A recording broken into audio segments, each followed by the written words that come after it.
Hello hello my viewers ఎలా ఉన్నారు, బాగున్నారా? ఇప్పుడు మనం కాంతా మూవీ గురించి మాట్లాడబోతున్నాం. కాంతా మూవీ ఈరోజు థియేటర్లో రిలీజ్ అయింది. కాంతా మూవీ స్పెషల్గా ఏంటంటే ఇది సినిమాలో సినిమా అంటనమాట. ఓకే, మన ఈ కాంతా మూవీలోని ఈ కంప్లీట్ కాంతా అనేది సినిమాలో మొత్తం షూటింగ్ ఉంటుంది. సో ఇది రియల్గా జరిగిన స్టోరీ, అది అందరికీ తెలుసు. సో మనం స్పెషల్గా మాట్లాడుకోవాలంటే Dulquer Salmaan as usual Dulquer Salmaan acting ఎలా ఉంటుందో తెలుసు. దీంట్లో అయితే మాత్రం హై స్టాండింగ్ అంటే అవుట్ స్టాండింగ్ అని చెప్పుకోవాలి.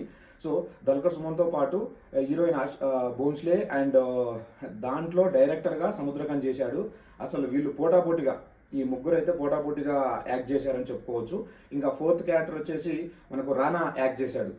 ఈ రానా క్యారెక్టర్ ఏంటంటే మన సెకండ్ హాఫ్లో వస్తుంది. సో సినిమా అయితే మాత్రం ఇదేంటంటే ఒక కంప్లీట్ యాక్టింగ్తో మునిగి ఉన్నదనమాట. ఓకే, ఎవరికి వాళ్ళు పోటీగా చేశారు. ఇక స్టోరీ అంటే అందరికీ తెలిసిన విధులమే, కానీ కొంచెం రానా సెకండ్ హాఫ్లో ఎంటర్ అయ్యాక కొంచెం ల్యాగ్ అనిపిస్తుంది సినిమా మాత్రం.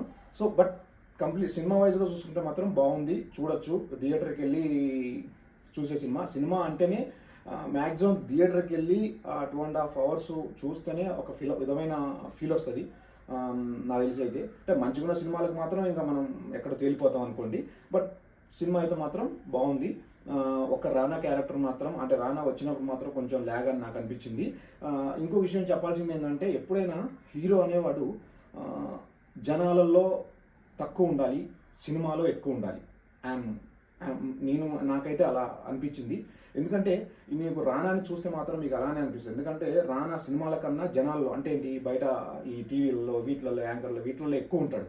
సో మనం ఆయన నటన చూసినప్పుడు అంత పెద్ద గొప్పగా అనిపించదు నీకు ఇప్పటికైనా కాదు, నీకు నెక్స్ట్ ఏదైనా సినిమా వచ్చినా కానీ నాకైతే నా ఒపీనియన్ అయితే అలా అనిపిస్తుంది. సో మీరు ఈ కాంతా మూవీని అయితే మాత్రం ఎంజాయ్ చేయొచ్చు. మీరు చూసేసి ఎలా ఉందో కామెంట్ చేయండి. బాయ్.